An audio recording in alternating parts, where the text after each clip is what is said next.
예, 인사드리겠습니다. 반갑습니다. 예.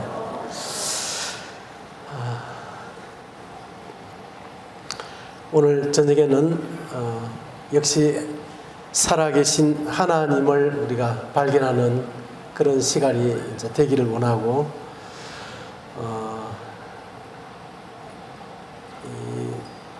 어떤 증거들 속에 증거가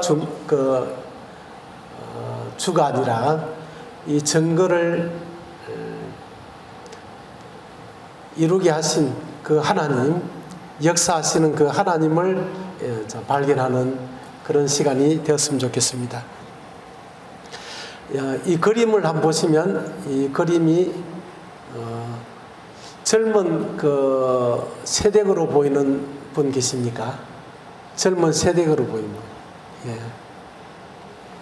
또 좀 나이가 많으신 그 할머니로 보이는 분. 예. 자, 이렇게 보면 아주 세댁으로 이렇게 보이죠? 보입니까? 예. 이렇게 보면 어떻습니까? 같은 그림을 보고도 분명히 실체는 하나인데 보이는 것은 양면으로 이렇게 보이는 경우가 있습니다. 그 예언은 누구든지 할 수가 있지만은 그 예언을 성취하는 것은 참 어렵다 하는 것을 저희들이 살펴봤습니다. 역시 착각은 우리가 내 자유로 이렇게 할 수가 있지만 그 착각한 것에 대한 책임은 다른 사람이 져주는 것이 아니라 내가 져야 한다 하는 것입니다. 착각 중에 가장 큰 착각이 무엇일까요? 하나님이 없다고 이렇게 착각을 하고 살다가 죽었는데 저 세상에 있고 하나님이 계시면 어떻게 감당할 수 있겠습니까?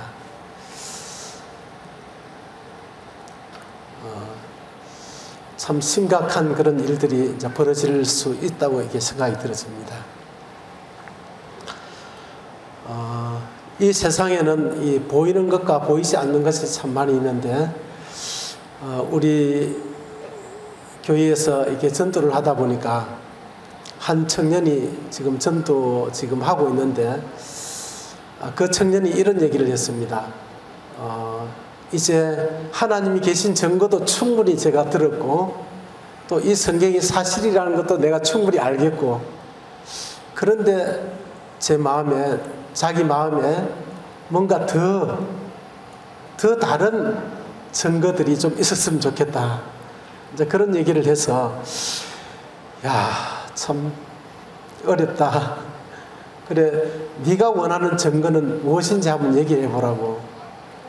그렇게 얘기했더니 그 친구가 하는 말이, 아니 하나님이면 그냥 탁 나타나서 보여주면서 내가 하나님이다 하고 얘기해주면 그냥 쉽게 믿을 건데 왜 하나님을 안 보여주는 거예요? 그런 얘기를 하면서 그 속내를 이렇게 털어놨습니다. 그래서 제가 그 얘기를 듣고 나서 이 교제 방향이 또 이렇게 싹 달라지게 됐거든요.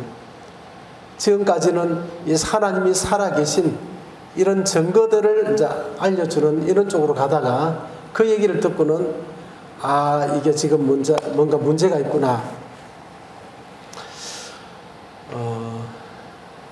이 증거라는 것은 눈에 보여주는 거지 않습니까? 보여주는 것인데 그 친구한테 그런 얘기를 했습니다.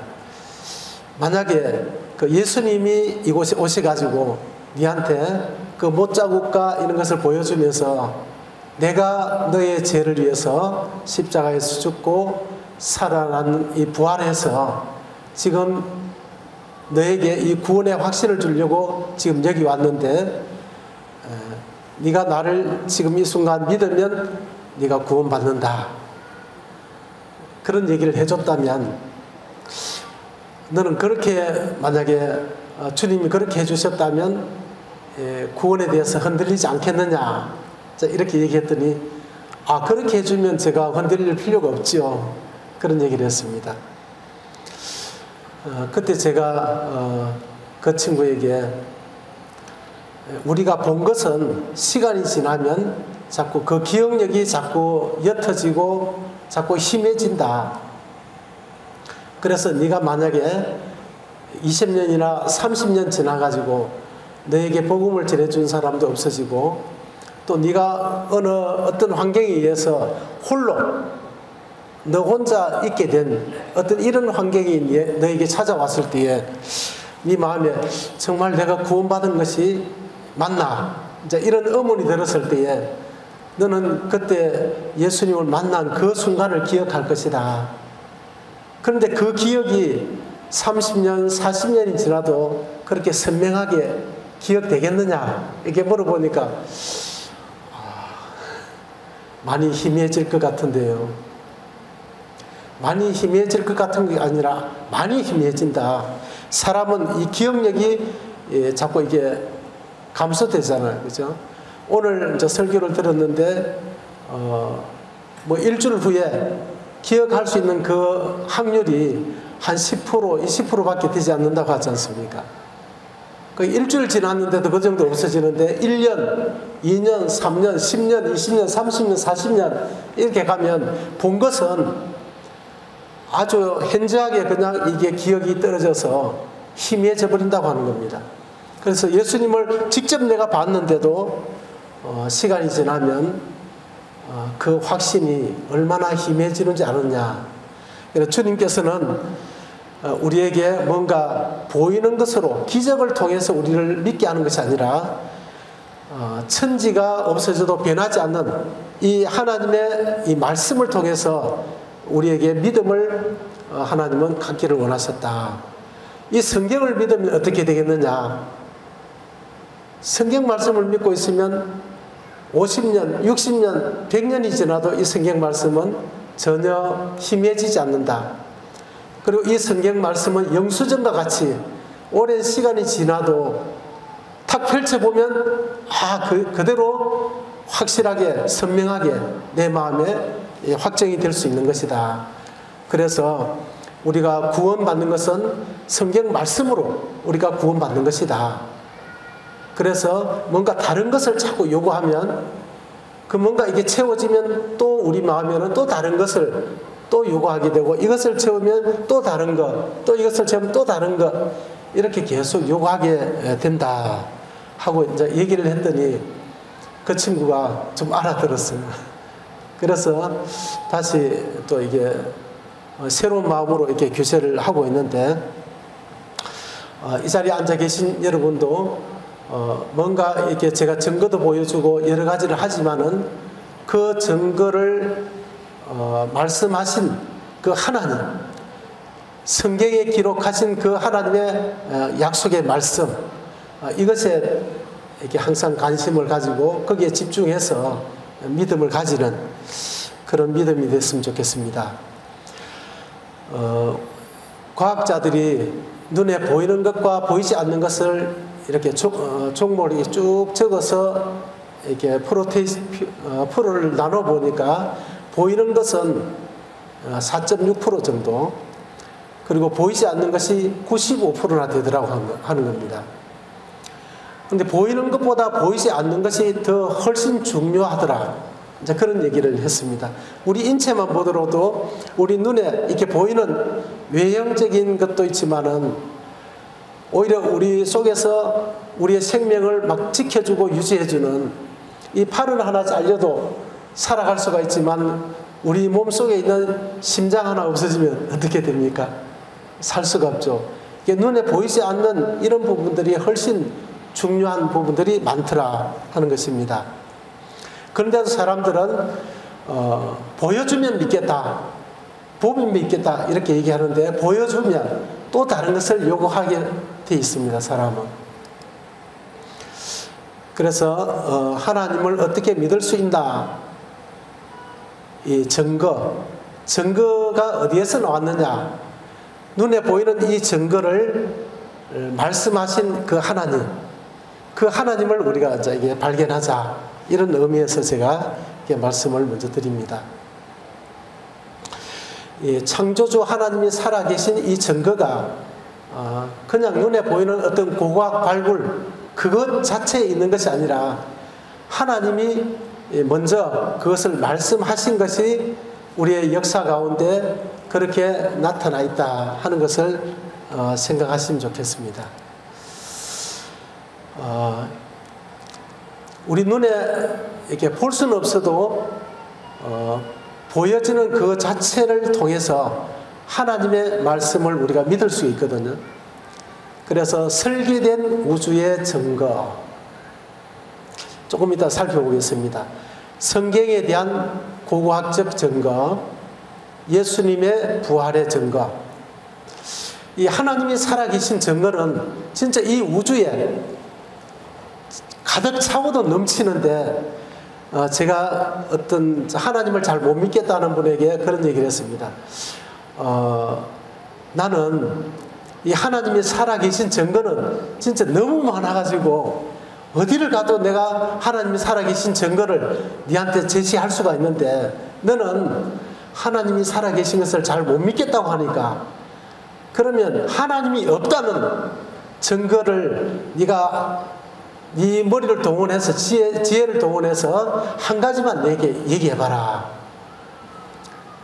그렇게 얘기했더니 한참 생각하고 있더니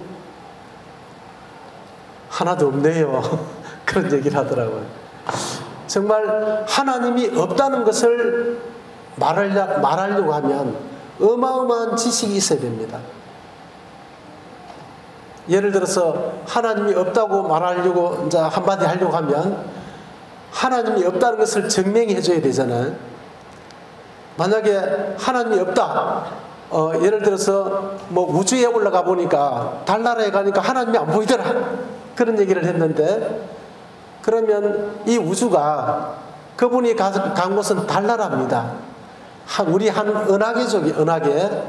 그럼 은하계가 우주에 하나만 있습니까? 은하계가 한 1000억 개 정도 있다 그러죠. 그런데 다 가보고 거기 가도 없더라 그렇게 해야 우리가 믿을 수 있겠죠. 그래서 하나님이 없다는 것을 증명하는 것은 사실 불가능입니다. 없다는 것을 증명하는 것은 불가능이죠. 그러나 하나님이 살아계신 것을 증명하기는 너무 많아요. 너무 많아.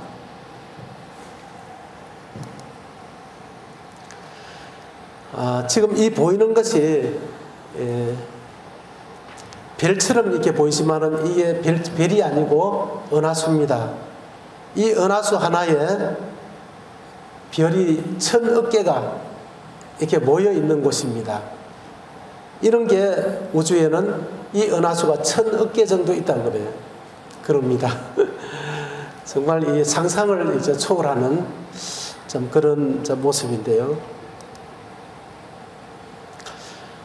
이 하늘을 이제 가만히 생각해 보면 하늘의 별들은 이 별들을 존재케 한 존재를 강력히 증가한다. 아니 이 우주에 아무것도 없어야 맞는 거 아닙니까? 근데 뭔가 이렇게 하늘에 뭔가 있단 말이에요. 그냥 이 강대상에도 지금 이 강대상도 존재하고 강대상 위에도 여러 가지가 존재하고 있는데 이 존재한다는 것은 누군가가 이것을 존재케 했기 때문에 존재하는 거죠. 그래서 만들었기 때문에 그런 것처럼 하나님이 없다면 누군가가 창조주가 없다면 이 우주에 이런 것이 없어야 되거든요. 그런데 존재하고 있단 말입니다. 존재하고 있기 때문에 그것을 존재케 한 존재가 있다는 것을 우리가 알 수가 있습니다. 자, 이것이 한 은하수인데 이런 은하수가 이 우주에는 1000억 개 정도 있다고 그럽니다.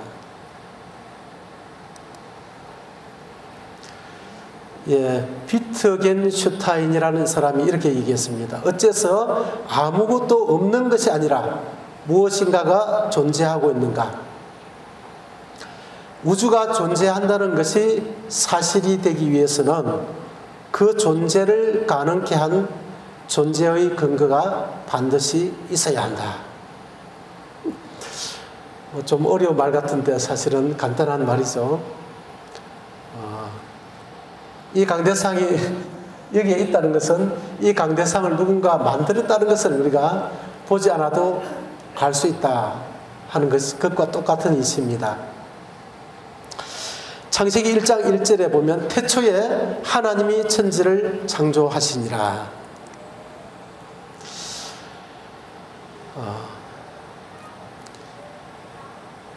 왜 이것이 존재하는가? 이것은 하나님이 창조하셨기 때문에 존재한다는 것입니다. 히브리서 3장 4절에 집마다 지은이가 있으니 만물을 지으신 이는 하나님이시니라. 지금 서울에는 집들이 참 많죠. 제가 살고 있는 이 경남 사천에는 시내도 집이 별로 그렇게 많지 않습니다. 차도 많이 다니지 않고. 그렇지만 집들이 존재하고 있거든요. 그리고 시골에 가도 또 골짜기로 가도 집들이 다 있어요. 보면 저도 이렇게 쭉 여행을 하다 다니다 보면 저 골짜기는 사람이 없을 것 같은데 또 골짜기 들어가 보면 또 거기에 또 마을이 또 형성되어 있고 이런 것을 이렇게 보는데 어떤 사람이 그 골짜기에는 이제 아무것도 없을 것 같았는데 들어가 보니까 마을이 형성이 되어 있어요. 그것을 보고는 저절로 저기에 생겼구나 그렇게 말하는 사람 아무도 없죠. 예, 거기에도 어떤 사람이 들어가서 건축의 설계도를 이렇게 그리고 그 설계도에 의해서 집들을 다 지어가지고 요즘 시골에 들어가도 얼마나 멋진 집들이 많습니까? 아름다운 집들이 참 많더라고요. 그런 것이 저절로 우리가 우주를 보고 저거는 사람이 만들 수 없기 때문에 우연히 저절로 이제 만들어졌다. 진화론적인 그런 이제 이야기를 한다면 참 너무 이제 논리에 맞지 않는다고 하는 것입니다. 논리는 집마다 지은이가 있으니 만물을 지으신 이는 하나님이시니라. 이 논리를 벗어나는 것은 아무것도 없다고 봅니다. 이 설계된 우주가 설계자를 증거한다. 이게 무슨 말인가 보면요. 이 태양이 있고 그 다음에 수성, 금성, 지구, 화성 이런 행성들이 있는데 이 태양을 중심으로 이런 행성들이 이제 공전을 하죠. 공전을 하는데 이 지구는 태양으로부터 약 1억 5천만 킬로미터 떨어져서 이 라이프존으로 계속 이 궤도를 벗어나지 않고 이렇게 쭉 1년에 한 바퀴씩 이렇게 계속 반복해서 돌지 않습니까? 혹시 지구가 1년에 태양을 2바퀴 돌았다는 얘기 들어보셨습니까? 예. 일정하게 계속 반복해서 반복적인 이 동작은 누군가의 조정이 없이는 그렇게 될 수 없다고 하는 거죠. 자연적으로 막 이게 바람이 이리 불다 저리 불다 이렇게 하죠. 그죠? 뭔가 조정을 해놓은 것은 반복적으로 규칙적으로 이렇게 돌 수 있다고 하는 겁니다. 이 지구가 규칙적으로 이렇게 도는 이유가 뭘까요? 또 지구가 하루에 한 바퀴 이렇게 자전을 하죠. 한 바퀴 자전을 하는데 우리가 너무나 잘 아는 사실인데 지구가 하루에 2바퀴 뱅글뱅글 돌아온 적이 혹시 있습니까? 예, 저도 아직 들어보지 못했거든요. 또 반바퀴만 돌았다는 얘기 들어보셨습니까? 그것도 못 들어봤죠. 지금까지 역사 이래로 이게 일정하게 계속 반복해서 이렇게 돌아가고 있다고 하는 겁니다. 그런데 이게 저절로 우연히 그렇게 되어질까요? 예, 이 지구가 이렇게 계속 반복적으로 돌고 있죠. 이 백장시계 이게 보면 이 백장시계가 똑딱똑딱 반복적인 동작을 계속하면서 초침과 시침과 이런 것이 이렇게 돌아가죠. 그런데 그 시계 뒷면을 이렇게 딱 돌려보면 진짜 얼마나 태엽이 많이 감겨 있던가요? 그렇게 이제 인간이 만들어놨기 때문에 그렇게 조정해놨기 때문에 그 조정에 의해서 그렇게 움직이고 있다고 하는 겁니다. 그런 것처럼 이 우주는 모든 것이 제자리에 딱 고정되어 있는 것이 아니라 다 움직인다고 하는 겁니다. 움직이는데 충돌 없이 이렇게 질서정연하게 계속 이렇게 돌아가고 있다는 것은 그것을 조정한 누군가가 있다는 것을 증명하고 있다는 거죠. 이렇게 이 태양계를 설계한 그분이 누구인가? 누구라고 생각하십니까? 사람이 혹시 누가 저 미국에 정말 머리 좋은 사람이 그렇게 설계를 해놨습니까? 그런 건 아니죠. 사람이 결코 할 수 없는데, 그런데 실제 현실은 그것이 그렇게 정밀하게 움직이고 있다고 하는 겁니다. 이것이 사실이 실체 아닙니까? 사실인데 이것이 뭔가 이렇게 정밀하게 이렇게 움직이고 있다. 그것은 무엇을 말할까요? 그렇게 조정한 분이 계시는데 그분이 사람 중에는 없다고 하는 겁니다. 사람 중에는 없는데 그러면 그분이 누구냐? 이 성경은 태초에 하나님이 천지를 창조하시니라. 이 하나님이 창조하셨다는 것을 이렇게 말씀해 주고 있습니다. 이 과학자들이 생명체가 이 지구에 이렇게 계속 유지되기 위해서는 이 30만 가지의 하나의 통일적인 통제가 있어야 가능하다.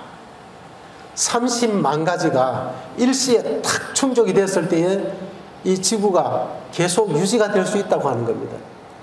예를 들어서 쉽게 설명을 해서 이 지구가 지금 이렇게 있는데 태양을 중심으로 돌고 있는데 이 지구가 현재 지구보다 이 지구가 조금 더 커지면 어떻게 되겠습니까? 조금만 더 커지면 그 수치를 제가 잊어버렸는데 60만 분의 1인가 하여튼 그 정도만 이렇게 커져버리면 지구의 중력 때문에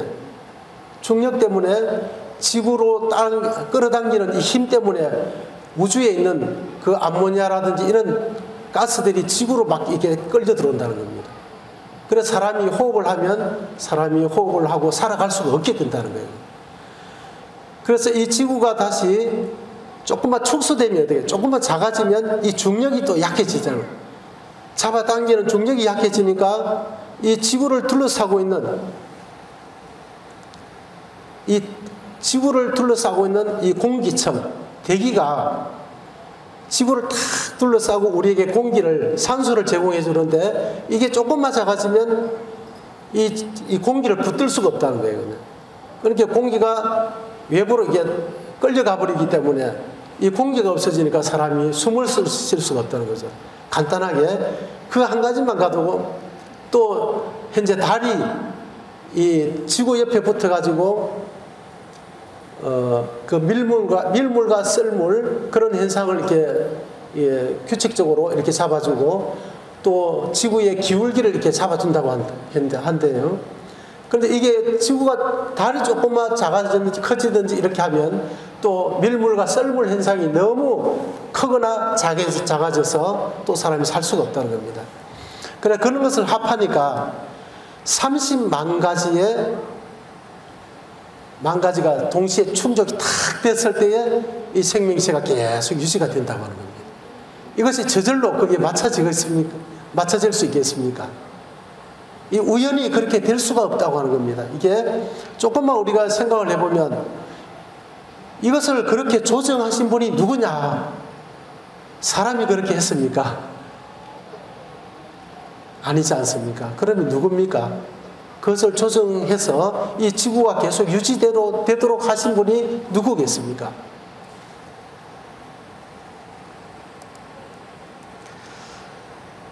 여기 이제 어떤 도시의 야경을 이렇게 사진으로 찍은 것인데요. 이 야경을 이게 개미가 말을 할 수 있다면, 대화를 할 수 있다면 개미에게, 개미야, 이 도시를 보니까 아름답지? 저기에 다리가 이게 바다 위에 놓여 있고 이게 불빛이 저렇게 얼마나 아름다워. 그런데 저게 어떻게 생겼을까 하고 묻는다면 그 개미가 대답할 수 있는 말이 무엇이겠습니까? 당연히 이렇게 얘기하겠죠. 이 개미가 전기를 만들 수 있습니까? 이 다리를 놓을 수 있습니까? 빌딩을 세울 수 있습니까? 그들은 도저히 불가능이거든. 그러니까 개미가 생각할 때에 이것은 누가 만들었다고는 말할 수가 없는 겁니다. 그냥 저절로, 우연히 이렇게밖에 말할 수가 없다는 거죠. 우리가 이 우주를 보면서 하는 말과 좀 비슷하지 않습니까? 우리가 이 개미가 그렇게 말한다면 우리가 개미를 볼 때 얼마나 웃었겠습니까?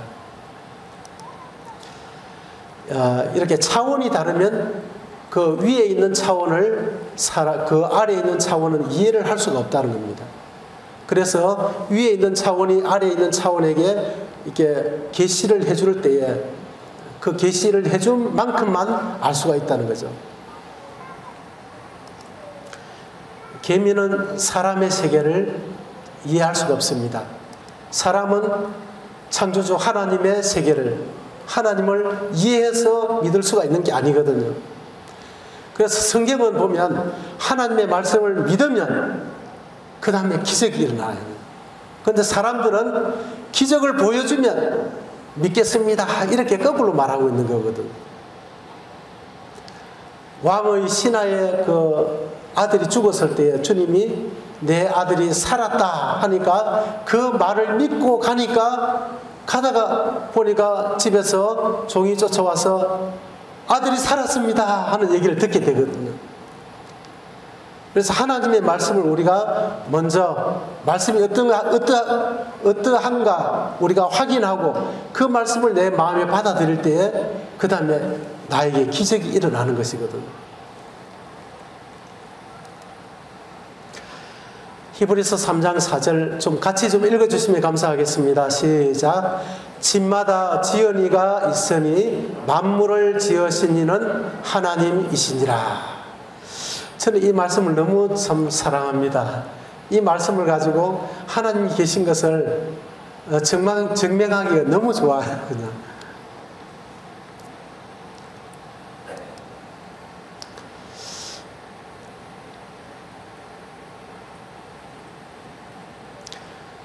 두 번째는 성경이 하나님을 증거하고 있다. 출애굽기 14장에 보면 이스라엘 백성들이 이집트에서 이 하나님께서 모세를 통해서 이집트에서 이스라엘 백성들을 구출해서 이 홍해를 건너서 현재 이 팔레스타인 땅으로 하나님께서 이스라엘을 인도하신 그런 내용이 출애굽기에 기록이 되어 있습니다. 여기까지는 이제 안 왔지만 결국은 이곳을 향해서 가는 그 여정을 기록하고 있는데 그때에 이스라엘 백성들이 이 홍해 앞에서 이집트의 그 바로 왕이 그들을 내보내줬다가 다시 마음이 변심이 돼서 그들을 잡으러 쫓아오고 앞에는 바다가 놓여 있고 정말 진퇴양난의 그런 어떤 위기 속에서 하나님께서 그 바다를 이렇게 가르시고 이스라엘 백성들이 그 바다를 지나온 그런 이야기가 성경에 기록되어 있습니다. 여기에 보면 모세가 바다 위로 손을 내어 민데 여호와께서 큰 동풍으로 밤새도록 바닷물을 물러가게 하시니 물이 갈라져 바다가 마른 땅이 된지라. 이 모세가 그 지팡이를 바다 위로 이제 내미니까 큰 동풍이 일어나면서 바닷물이 쫙 갈라졌다고 하는 겁니다. 그리고 그 바다가 마른 땅이 되었을 때 이스라엘 자손이 바다 가운데 육지로 행하고 물은 그들의 좌우에 백이 되니, 이렇게 기록하고 있는데요. 여기가 바로 여기입니다. 그리고 이 거리가 약 18km 정도 되는데 그 공중에서 위성 사정으로 이렇게 사진을 찍었는데 이 폭이 한 6km 정도는 이 수심이 노아 홍수 때 이제 밀려 들어온 그 퇴적층으로 인해서 좀 수심이 얕더라고 하는 겁니다. 그래서 바람이 이제 쫙 갈라지면서 바다가 갈라지면서 이 6km의 이 부분이 이제 갈라졌다고 하는 겁니다. 그리고 이 6km 폭을 벗어난 곳에는 깊이가 1200m나 되는 이 호구가 조성이 되어 있었어요. 만약에 여기에 있는 이 바다가 이만큼 1200m로 내려가 있었으면 아마 이스라엘 백성들이 바다가 갈라져도 내려가지 못했겠죠. 근데 여기가 이제 이렇게 이 폭이 6km 정도는 이게 수심이 얕게 이렇게 쫙 깔려 있었다고 하는 겁니다. 그리고 이제 이 이스라엘 백성들이 이 바다를 이제 바다가 갈라지고 건너왔다는 이 성경 기록을 이렇게 보면, 야, 진짜 설화 같다. 이것은 어떤 영적인 의미가 있는 거 아닌가. 또 이렇게 해석하는 분도 계신데, 실제 이 하나님의 능력을 우리가 조금만 이해한다면 이 바다가 갈라지는 게 하나님께 어렵겠습니까? 사실 하나님께는 아무것도 아니거든요. 근데 과학이 발달하면서 이 내용을 보면 이렇습니다. 그때 그 상황을 이렇게 기록을 했는데요. 물이 다시 흘러 병거들과 기병들을 덮되 그들의 뒤를 따라 바다에 들어간 바로의 군대를 다 덮으니 하나도 남지 아니하였더라. 그러나 이스라엘 자손은 바다 가운데를 육지로 행하였고 물이 좌우에 백이 되었더라. 그날에 여호와께서 이같이 이스라엘을 애굽 사람의 손에서 구원하시며 이스라엘이 바닷가에서 애굽 사람들이 죽어 있는 것을 보았더라. 이 바다에 보니까 병거들, 기병들, 또 그들의 뒤를 따라 바로의 군대가 이렇게 이 바다 속으로 들어갔는데 이 바다가 그들을 덮어서 전부 다 이 바다에서 수장을 했다고 이렇게 기록되어 있거든요. 그런데 2000년도에 와가지고 이 바다 밑을 탐사하는 일이 일어났습니다. 처음으로 이 바다 밑을, 홍해 바다를 탐사를 했는데요. 이 그림 보이시죠? 이것이 역사적으로 보면 약 3500년 전에 있었던 사건인데요. 그 바다 밑에 들어가서 이게 탐사를 했는데 산호초가 그동안 그 병거 바퀴, 차축 이런 데 올라붙어 가지고 막 이게 덩어리가 돼가 있더라는 겁니다. 그것을 이제 이게 뜯어내니까 안에 이런 그 바퀴를 이렇게 굴렀던 이런 축과 이런 것이 이 속에 들어가 있더라는 겁니다. 근데 이 바다 밑에 들어가 보니까 바다에 이런 병거 바퀴 이런 것들이 계속 널려 있더라는 거예요. 이런 게. 하나님께서 하신 이 말씀을 이렇게 보시면 하나님께서 이 바다를 이렇게 가르시고 이스라엘 백성들을 하나님의 어떤 섭리에 의해서 그들을 이끌어내시고 가나안 땅으로 데려가시는 이런 과정에서 이런 일들을 하나님이 이렇게 하셨다는 거거든요. 사람으로서는 도저히 상상도 할 수 없는 이런 일을 하나님께서는 아주 쉽게 이렇게 하셨다는 겁니다. 그리고 그것이 오늘날 이 고고학 발굴을 통해서 실제 이 바다 밑에서 이 병거 바퀴를 이렇게 발견해서 그것을 건져가지고 박물관에 지금 이게 보관 중이고 지금도 바다 밑에 이런 것이 많이 있다고 하는 겁니다. 이스라엘 백성들이 이 홍해를 건너와서 이 광야에서 40년 동안 이렇게 생활을 하게 됐는데 광야는 물이 없는 것이 특징입니다. 물이 없고 광야는 풀이라든지 이런 것이 메말라 있기 때문에 사람이 살 수 있는 그런 곳이 아닙니다. 이 광야에서 이스라엘 백성들은 자기의 힘과 노력으로 살 수 없다는 것을 40년 동안 철저하게 배운 곳입니다. 그래서 하나님이 없이는 살아갈 수가 없는 곳이 이 광야인데요. 이들이 이 홍해를 건너와서 이 르비딤 반스까지 오는데 약 2달 조금 더 걸렸는데요.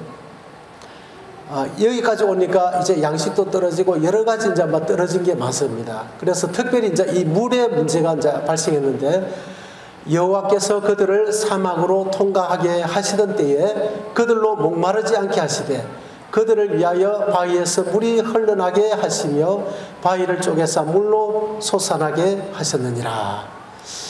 예, 이게 이제 바위가 실제 이 사우디아라비아의 이 바위가 지금도 떡 버티고 있는 것입니다. 그런데 이 바위가 이제 쪼개져서 이 바위 속에 구멍들이 있어요. 그래서 이 바위에서 이게 물이 흘러나서 이게 쭉 흘러내려간 그런 물길이 지금도 존재하고 있는 겁니다. 그래서 이스라엘 백성들이 여기에서 흘러놓은 이 물을 이제 마시고 광야에서 생활하게 된 그 내용이 이제 성경에 기록되어 있는데, 실제 그 증거가 지금도 사우디아라비아 땅에 그대로 존재하고 있다 하는 것입니다. 이게 구멍이 이렇게 보이죠. 하나님께서 지금 2000년대에 와가지고 특별하게 성경과 관련된 이런 진짜 큰 굵직굵직한 이런 증거들을 하나님이 이렇게 보관했다가 지금 이게 우리에게 보여주시는 이런 것들이 있는데, 그 중에 몇 가지가 지금 제가 소개하는 것들입니다. 어느 누구도 부정할 수 없는 이러한 증거들은 우리에게 무엇을 깨우쳐주고 있는가? 하나님이 성경에 이런 역사를 섭리 가운데 역사하셨다는 것을 이제 기록하셨는데, 실제 그것이 고고학으로 이렇게 확인이 되면서 그 일을 이루신 하나님, 그분이 누구인가 하는 것을 우리가 또 이렇게 생각을 하게 하는 것입니다. 이런 이제 고고학 발굴을 이제 통해서 사실 하나님은 하나님이 계신 증거를 우리에게 많이 이렇게 자연 가운데서 또 많이 이렇게 제시해 놓으셨는데, 우리가 하나님을 믿을 그 마음을 가지기만 한다면 하나님을 금방 이렇게 발견할 수 있도록 해 놓으셨습니다. 그래서 이런 증거들을 통해서도 이 성경이 사실이고 하나님이 살아 계신다는 것을 우리가 알 수가 있는데요. 제가 이게 밑에 이 말씀은 어떤 그 부처님에게 이런 내용들을 이렇게 쭉 이렇게 보여드렸더니 그분이 결론을 이제 내리시기를, 제가 이걸 이제 보여드리면서 하나님이 살아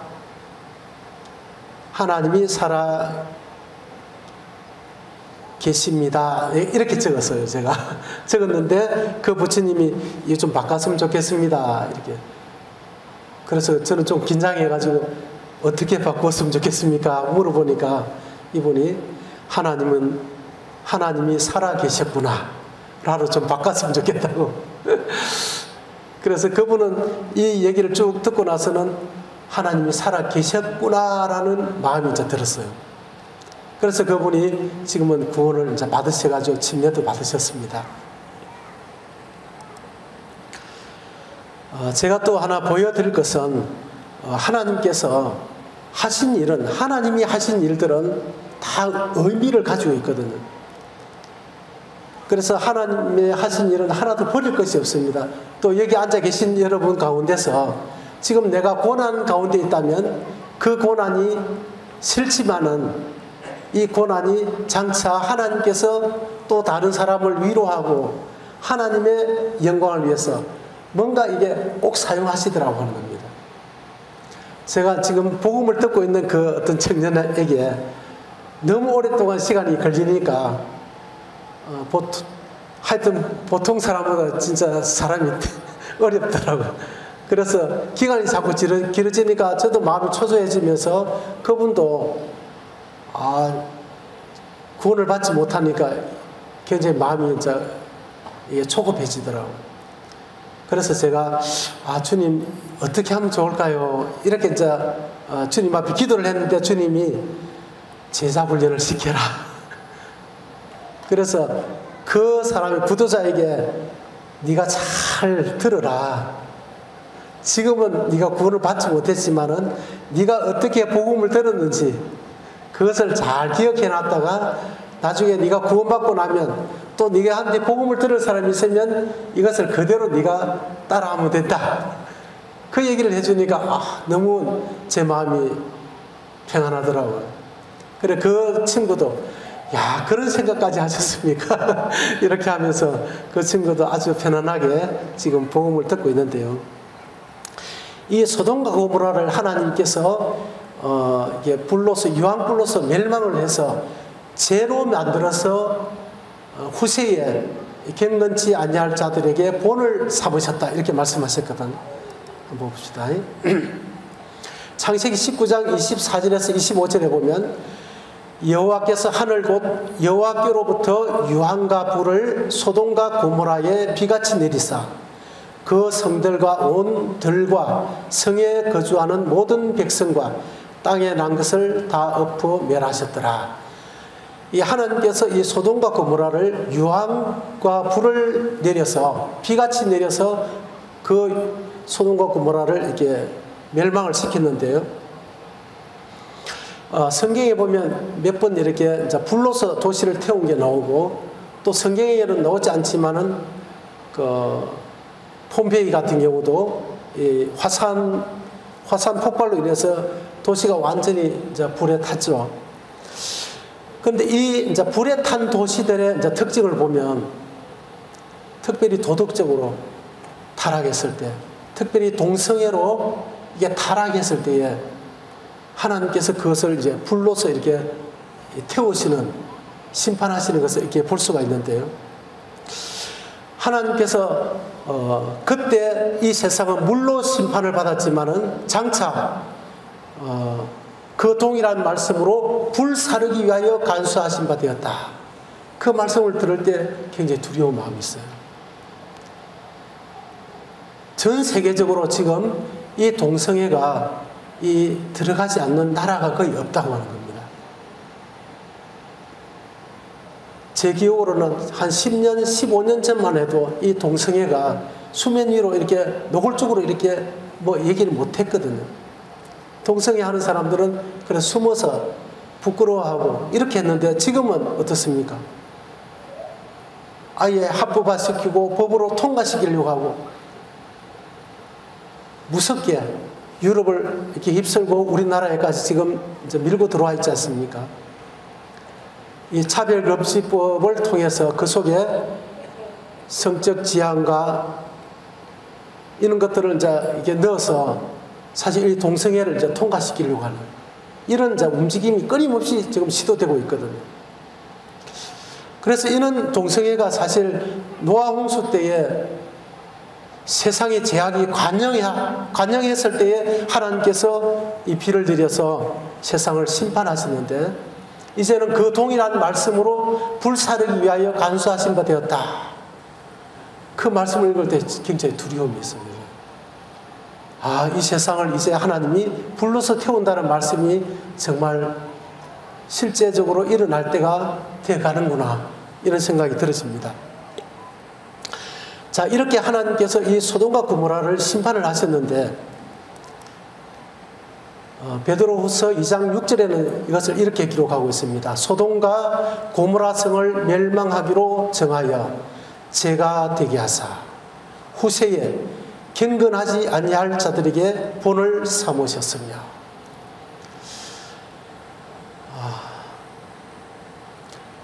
이 소돔과 고모라가 지금 지역이 이스라엘의 그 사해바다 그 부근에 위치하고 있는데요. 지금도 이 소돔과 고모라가 이 불에 타진 흔적이 재로 변해서 지금도 그대로 보존되고 있다고 하는 겁니다. 그때 불로서 소멸되었던 그 성을 하나님이 지금까지 보존해 두셨다는 겁니다. 누구를 위해서? 오늘 살고 있는 우리를 위해서 경고용으로.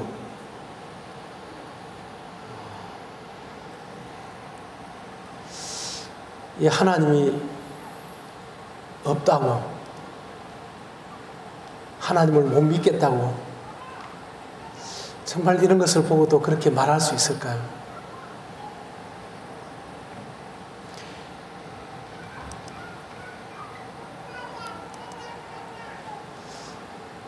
또 하나님께서 2000년대에 들어와서 또 누구도 부인할 수 없는 또 고고학 발굴을 또 하게 하셨는데요.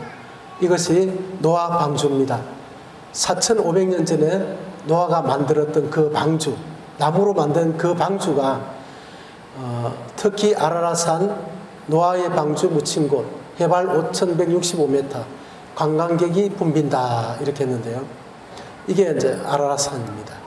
이 성경에 보면 기품의 샘과 하늘의 창이 막히고 하늘에서 비가 그치면 물이 땅에서 물러가고 점점 물러가서 150일 후에 감하고 7월 곧 그달 17일에 방주가 아라라산에 머물렀으며, 이 방주가 아라라산에 머물렀다 이렇게 말하고 있습니다. 7월 곧 그달 17일, 7월 17일에 이 방주가 아라라산에 머물렀다. 설화라든지 이런 것들은 이 날짜를 정확하게 기록할 수가 없죠. 이 성경은 아주 구체적이고 정확하게 때와 장소, 일자를 기록하고 있다고 하는 겁니다. 그래서 이 성경은 이 사실을 이제 기록한 것인데요.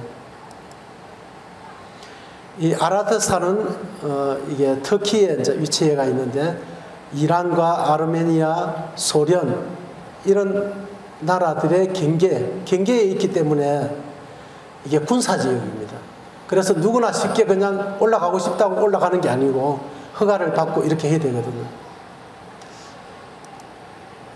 근데 이 아라드산은 해발 5,165m로 이 만년설로 유명합니다.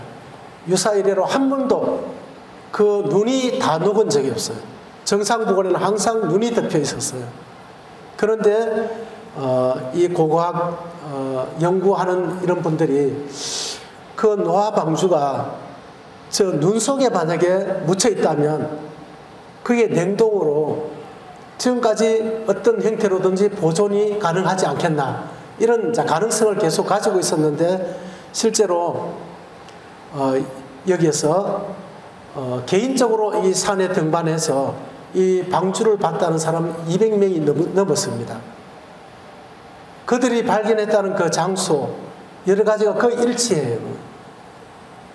그런데 어떤 사람은 그것을 발견한 것을 이제 듣고 확인하러 올라갔는데 없습니다. 왜 없을까요?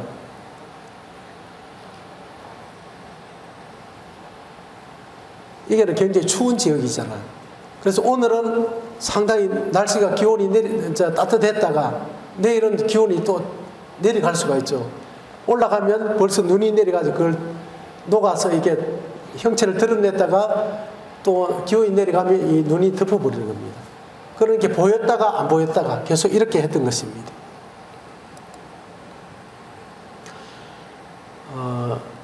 2010년도에 그때 2010년도에 제가 그 조선일보에 나온 기사를 이렇게 그대로 내가 이렇게 옮겨 적어놓은 것이거든요. 외신들은 중국 터키인 15명으로 구성된 기독교 계열 탐사대 노아의 방주 국제전도단이 노아의 방주로 추정되는 목조 구조물을 발견했다고 보도했다. 저는 이때 굉장히 그냥 흥분을 많이 했었는데, 이것은 폭스 뉴스에서 이 노아 방주에 대한 그 발견에 대한 이 뉴스였고, 이것은 대만에서 이분들이 개인적으로는 이렇게 노아 방주를 봤다는 사람이 많이 있었지만은, 이게 탐사대를 구성해서 우리가 진짜로 있는지 가서 확인하고 오겠습니다 하고 그 방송사에 나와가지고 이렇게 인터뷰를 하고 공적으로 이렇게 올라간 겁니다. 올라가서 진짜 운이 좋게 발견을 했어요. 그리고 그 안에 실내에 들어가서 그 방주의 내용도 이렇게 녹화를 하고 이렇게 다 해가지고 이제 내려온 겁니다. 내려와서 대만에서 이게 이제 뉴스에 이렇게 갔다 와서 그 발견했던 그 내용을 실제로 이제 공개하고 기자회견을 했는데, 이 당시에 그런 이제 그 영상들이 유튜브에도 막 이렇게 돌고 이렇게 했거든요. 그래서 제가 이제 이렇게 일부는 이렇게 그 다운 받았는데, 그 조금 지나니까 거기 싹 다 없어져 버렸어요. 그냥. 그래 보니까 이것은 정말 그 악한 자가 이제 봤을 때는 치명적인 것입니다. 하나님이 없다고 얘기하는 사람이 이 노아 방주가 발견되니까 굉장히 치명적인 이제 문제가 되니까 어떤 연유에서인지 그게 싹 사라져 버렸어요. 이제 여기에 깊숙이 관련된 사람을 저도 좀 이렇게 알고 있거든요. 이제 이 탐사대에게 이제 돈을 지원한 분이 계세요. 그런데 그분이 이제 몇 년 전에 한 번 더 다시 이제 그 탐사 아라산에 올라가기로 여러 가지 계획이 됐는데 거의 결정된 걸로 알고 있었는데 그게 실행이 안 되는 걸 보니까 아마 뭐 다른 일이 좀 있었던 것 같아요.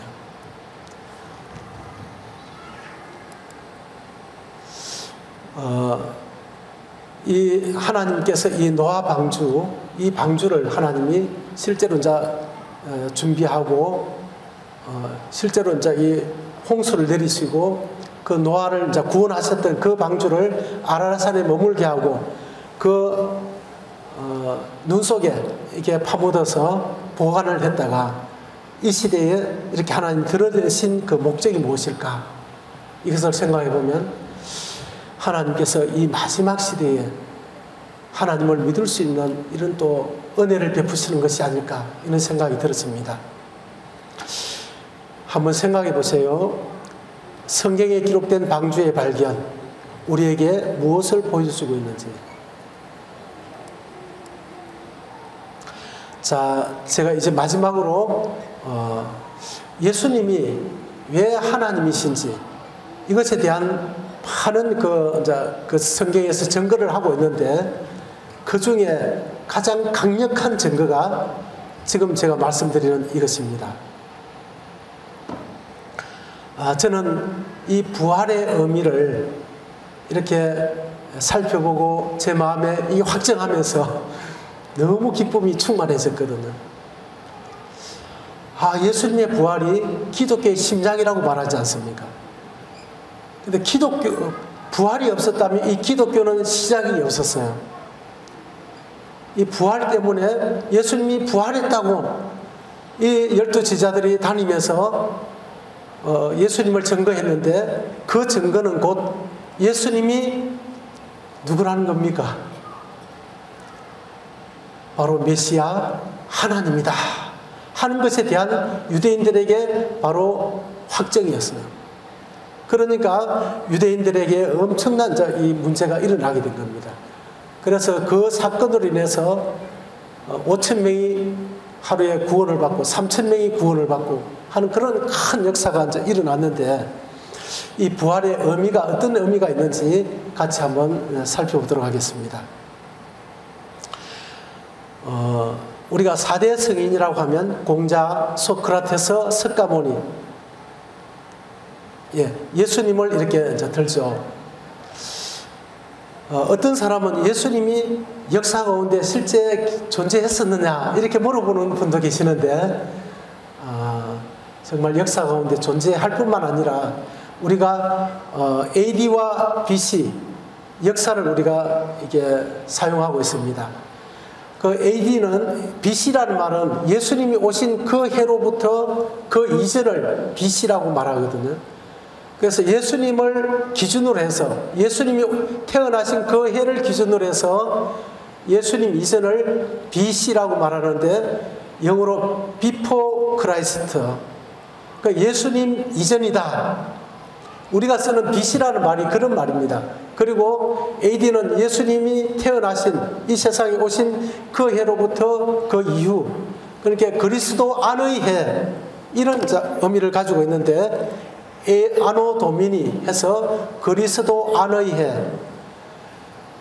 그러니까 이 자리에도 보면 아직 내 마음에 그리스도가 없는 분, BC에 살고 계신 분, 이제 내 마음에 주님이 오셔서 AD가 시작되신 분, 이렇게 우리가 구분할 수도 있거든요. 여기 앉아 계신 여러분은 지금 AD가 시작이 되신 분입니까? 아니면 아직 내 마음에 주님이 오시지 않은 BC에 살고 계십니까? 예. 이 예수님은 실제 역사 가운데 역사의 이제 기준이 되신 이런 분이시죠. 그래서 이 네 분을 이제 4대 성인이라고 말하는데 이 네 분 중에 네 분이 다 죽음을 이게 다 맞이하셨습니다. 맞이하셨는데 이 공자는 여기에 무덤이 있고 소크라테스는 또 이곳에 묻혀 있습니다. 스가모니는 죽었을 때에 그 사리를 이제 이렇게 채취를 해서 사리를 8군데 나누어서 그 8곳에 이렇게 무덤을 만들었어요. 그렇게 스가모니는 무덤이 좀 많죠. 그런데 예수님의 무덤은 예루살렘에 있는데 이렇게 예수님의 무덤은 비어 있다고 하는 겁니다. 이분들의 무덤은 그 몸을 가지고 있는데 무덤 안에, 예수님의 무덤은 몸이 없어요. 그냥 무덤 안에. 무덤 안에 그 시체가 있어야 되지 않습니까? 그 시체가 없는 겁니다. 시체가 왜 없을까요? 예수님이 3일 만에 부활하셨기 때문에. 그래서 이분들과 같이 이제 이게 4대 성인이라고 말하지만 이 죽음이 다른 겁니다. 그래서 이분들하고 차원이 차별화되는 이런 죽음을 이게 경험하셨다고 하는 거죠. 이 세상에 가장 무서운 것이 무엇입니까? 인간에게 이 죽음이 아니겠습니까? 죽음보다 더 무서운 것은 없습니다. 호스티스 백록에서 죽음을 기다리면서 죽음을 준비하는 사람들의 얘기를 들어보면 이 죽음이 어제 저분이 안 보여요. 그래서 세상을 떠났어요. 또 오늘 저분이 안 보여요. 그러면 죽음이 점점 자기에게 가까이 다가오는 것을 느끼잖아요. 그 죽음의 공포는 이루 말할 수가 없다고 하는 겁니다. 사람은 왜 죽음을 무서워한다고 제가 말씀드렸죠. 영혼에 대한 감각을 하나님이 주셨기 때문에, 죽으면 끝이 아니라는 것을 알기 때문에 죽음을 사람은 두려워하는 것입니다. 그런데 이 공자도 소크라테스도 스가모니도 이게 다 죽음을 맞이했어요. 죽음을 맞이했다는 것은 죄의 삭슨 사망이요 라고 하신 주님의 말씀에 이분들이 다 해당이 된다고 하는 거죠. 그래서 공자도 죄의 삭슨 사망이기 때문에 이 죽음을 맞이한 겁니다. 소크라테스도 스가모니도 죄의 삭슨 사망, 죄의 대가로 다 죽음을 맞이했죠. 그런데 예수님은 죽음을 맞이하기는 맞이했는데 자신의 죄가 아니라 여기 앉아 계신 여러분과 우리의 죄를 대신해서 대속물로 주님은 죽으셨습니다. 그래서 주님은 우리의 죄를 담당하시고 3일 만에 이렇게 부활하신 것입니다. 그래서 엄밀히 보면 예수님은 우리의 죄를 대속하셨는데 본인 자신에게는 죄가 없는 분이죠. 그래서 주님은 오히려 부활하셔서 우리를 하나님 앞에, 주님이 부활하심으로 인해서 하나님 앞에 예수님을 믿는 자를 의롭다고 확정하신 그런 일을 하신 것입니다. 자, 스티브 쿠마라는 변증학자가 있는데 이분이 이런 얘기를 했습니다. 같이 좀 읽어주시면 감사하겠습니다. 시작. 세계 종교의 모든 창시자들이 자신의 죽음을 이겨낼 수 없었다는 사실은 그들이 진리를 상징하지 않음을 보여주는 좋은 증거다. 예수 그리스도는 죽었다가 부활함으로써 자신이 진리임을 보여준다.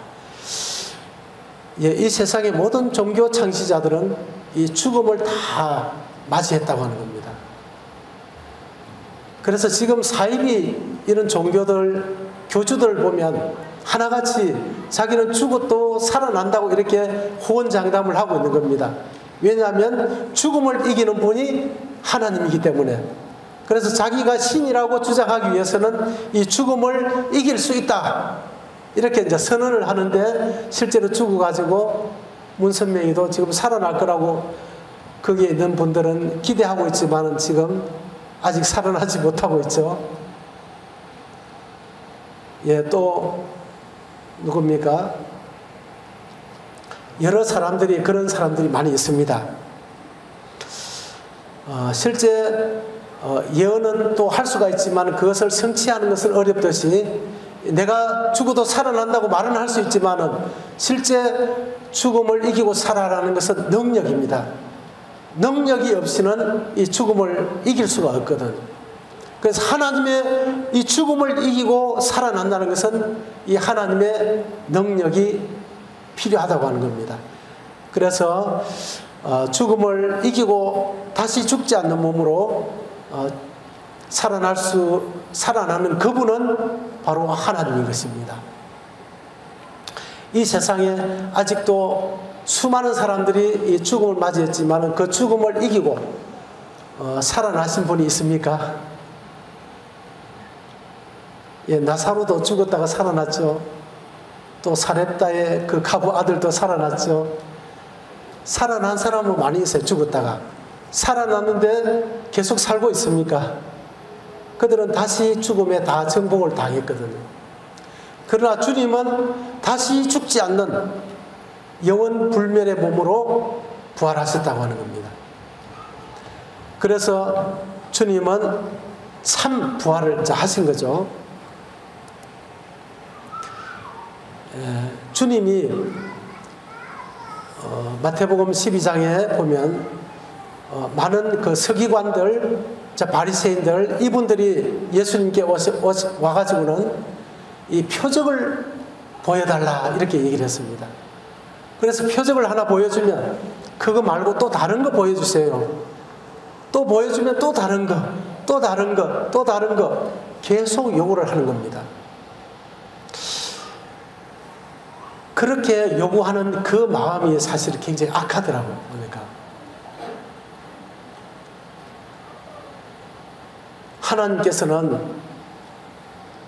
주님께서는 하나님만이 하실 수 있는 그런 이적들을, 표적들을 통해서 우리가 예수님을 믿을 수 있도록 보여주었는데도 그것을 보고도 믿지 않는 겁니다.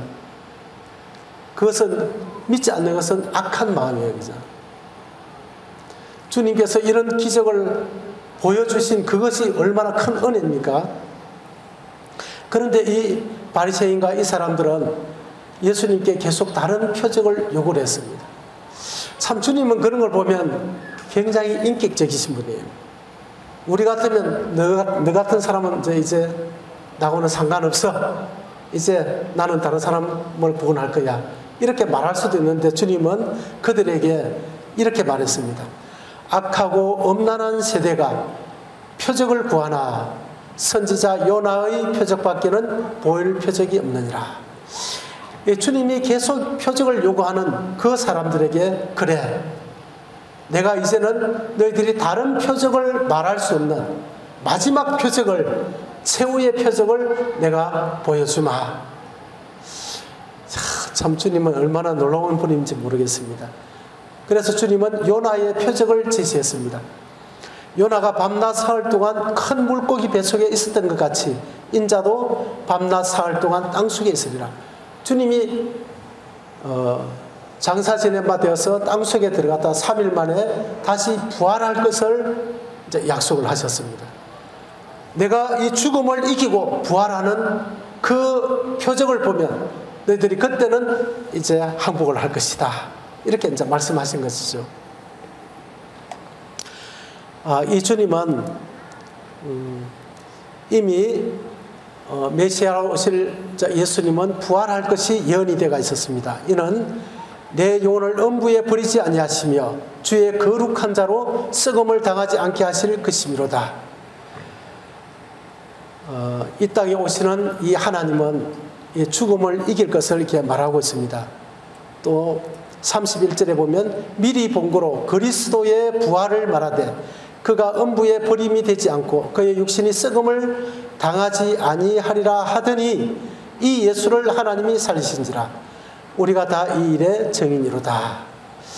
예수님은 이미 이 부활이 예언되어 있었고 그 예언대로 실제로 주님이 죽음에서 이렇게 부활하신 것입니다. 부활하셔서 이 부활하신 몸을 40일 동안 제자들과 많은 사람들에게 보여주신 것입니다. 그러면 예수님의 이제 이 부활은 예수님이 누구인가를 강력하게 증거하는 것이거든요. 예수님의 부활은 죽음을 이길 수 있는 능력을 가진 분이 과연 누구냐? 인간 중에 죽음을 이기고 살아날 수 있는 사람이 혹시 있습니까? 제가 어떤 사극을 보다가 어떤 그 장수가 참 처절하게 이제 죽는 모습을 보면서, 그것도 그냥 어떤 싸움을 하다 죽는 것이 아니라 어떤 간신에 의해서 그냥 인사하는 척 하면서 옆에 가서 칼을 이렇게 배를 찔렀는데, 너무 그냥 싸움 한번 해보지 않고 그냥 그렇게 푹 쓰러지는 모습을 보면서 얼마나 아깝고 그냥 마음이 이제 애통했는지 모르거든요. 그렇게 그 사람은 뭐 여러 수십 명을 갖다가 단숨에 해치울 수 있는 그런 이제 어마어마한 그 힘을 가지고 그 싸움을 잘하는 분이었어요.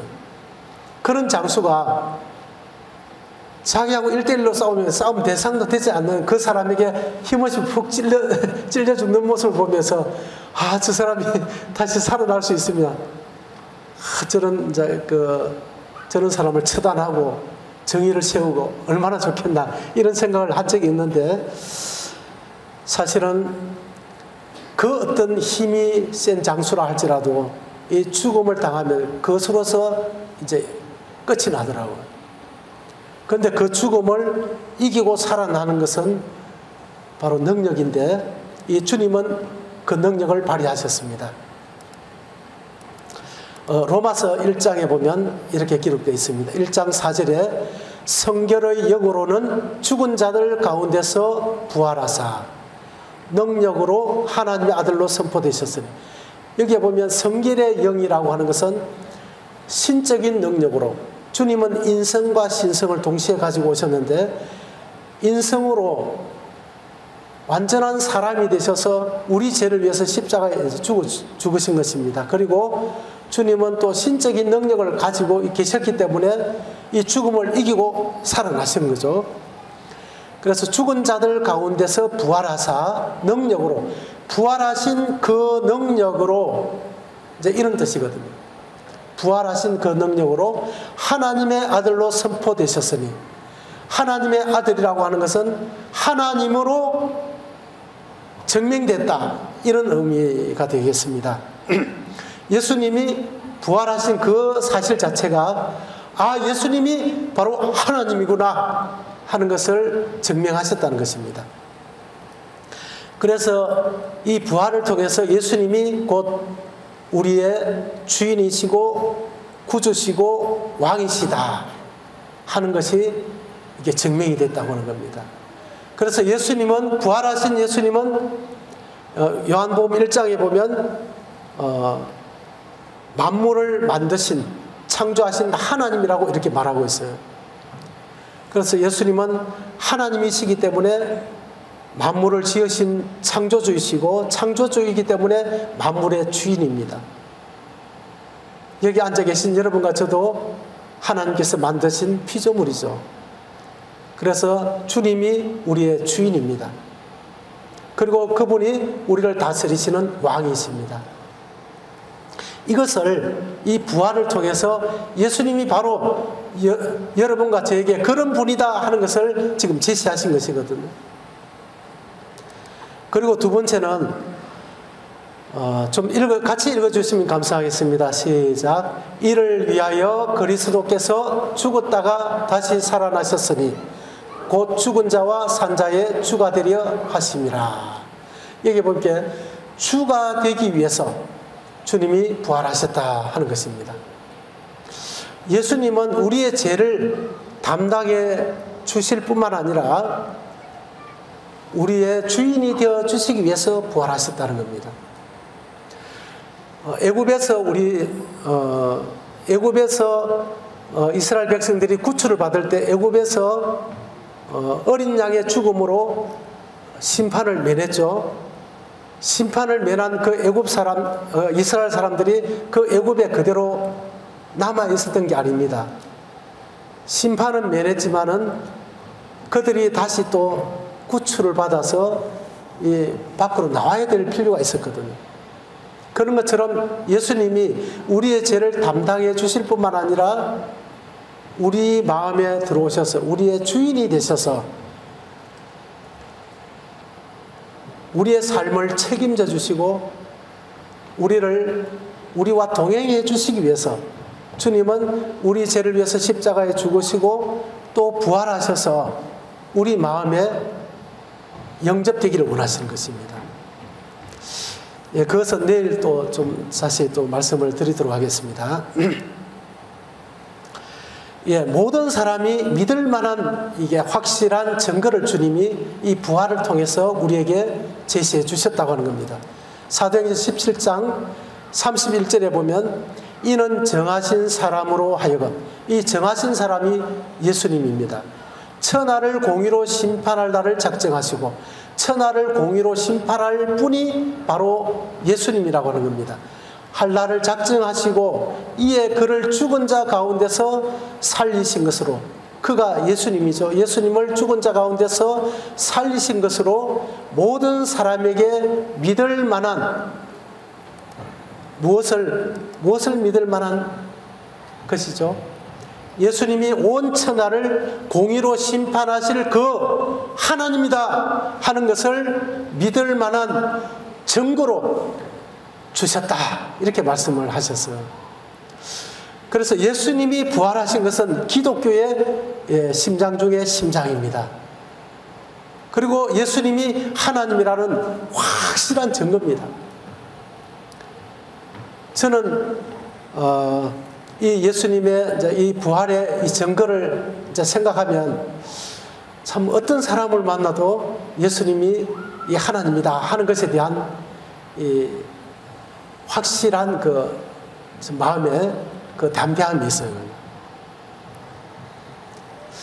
주님은 모든 사람에게 믿을 만한, 모든 사람이라고 했으니까 여기는 제외되는 사람이 없죠.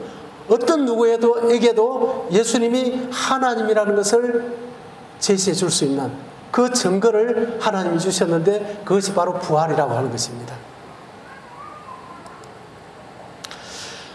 폴 이 리틀이라는 사람이 이렇게 말했습니다. 신성에 대한 자신의 주장이 진짜임을 보증하는 예수의 최고의 신원 증명은 죽은 자 가운데서 다시 살아난 그의 뭐라고 했습니까? 부활이다. 예, 부활만큼 예수님이 하나님이라는 확실한 증거가 또 어디에 있겠습니까? 우리는 그냥 믿으면 뭐 나중에 다 알게 돼, 그런 믿음이 아닙니다. 하나님은 우리에게 모든 사람이 믿을 만한 확실한 증거를 우리에게 주셨기 때문에 그 확실한 증거를 가지고 하나님을 믿는 사람들이거든요.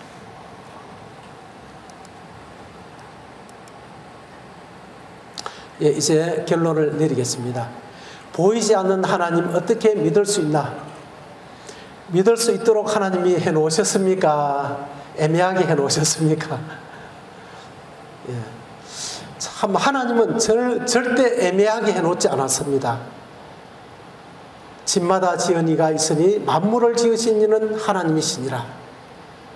이 부활을 통해서 모든 사람이 믿을 만한 증거를 우리에게 주셨어요. 이 증거는 아무도 부정할 수 있는 게 아닙니다. 하나님은 모든 사람이 믿을 만한 증거를 주셨는데 설계된 우주의 증거, 성경에 대한 고고학적인 증거, 예수님이 하나님이신 부활의 증거, 증거가 정말 차고 넘칩니다. 하나님이 없다는 증거 한 가지만 제시해 보실 분 이 자리에 혹시 계십니까? 있다면 그분은 정말 대단한 분입니다. 그렇지 않으면 그분은 대단한 분이든지 아니면 그분은 뭔가 모자란 분이든지 둘 중에 하나겠죠. 오늘 이렇게 하나님께서 우리가 하나님을 믿을 수 있는, 하나님이 살아계신 눈에 정말 보는 것보다 더 확실한 이런 증거들을 이렇게 많이 우리에게 주셨다는 것, 이것을 이제 가슴에 이렇게 안고 이 성경을 이렇게 자세히 이렇게 보시면서 우리의 믿음이 성장하고 이 하나님이 정말 살아계시고 예수님이 우리의 주 예수 그리스도라 그랬죠. 예수님이 정말 나를 만드신 나의 주인이고 나를 다스리시는 왕이 맞다면 문제가 발생하는 것입니다. 심각한 문제가 있는 겁니다. 그분의 뜻을 내가 따르고 그분의 통치를 받아야 되는데 지금까지 여러분은 어떻게 살고 계십니까? 예수님의 뜻을 따르고 예수님의 통치를 받고 있습니까? 아니면 그 통치를 거부하고 내 뜻대로 내가 주인이 되고 내가 왕이 되어서 하나님을 거역하고 내 오름대로 하나님을 반역하면서 살아가고 있습니까? 하나님은 이 사실을 성령께서는 우리에게 지금 알게 하고 계시는 것입니다.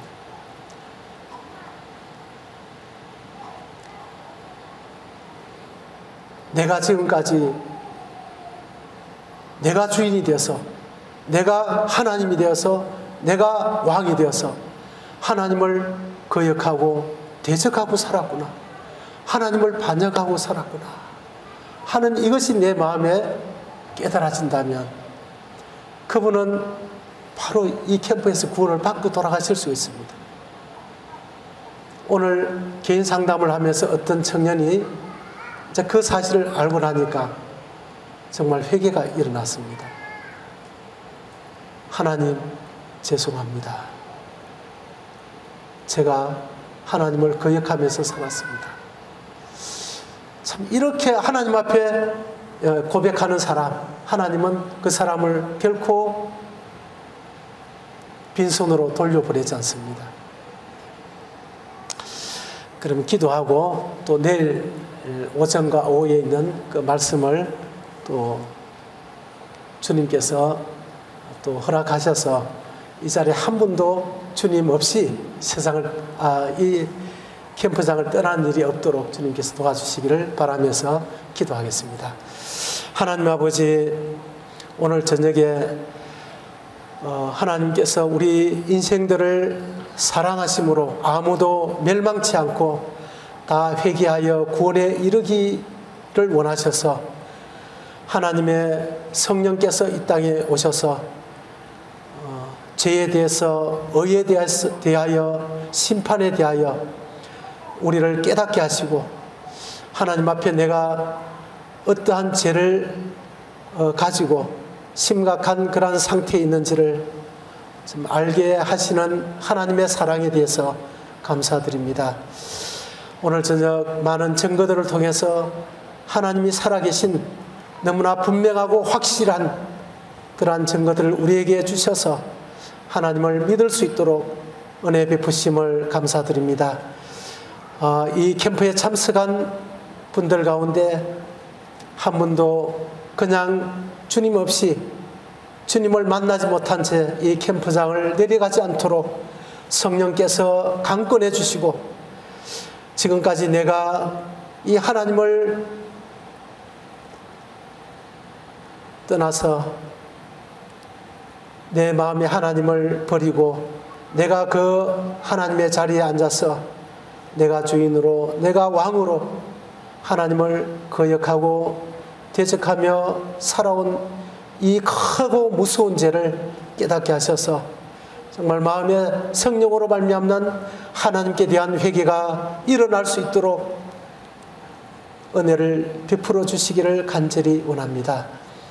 이 모든 말씀을 주 예수 그리스도의 이름으로 간절히 기도드리옵나이다. 아멘. 이상으로 마치겠습니다.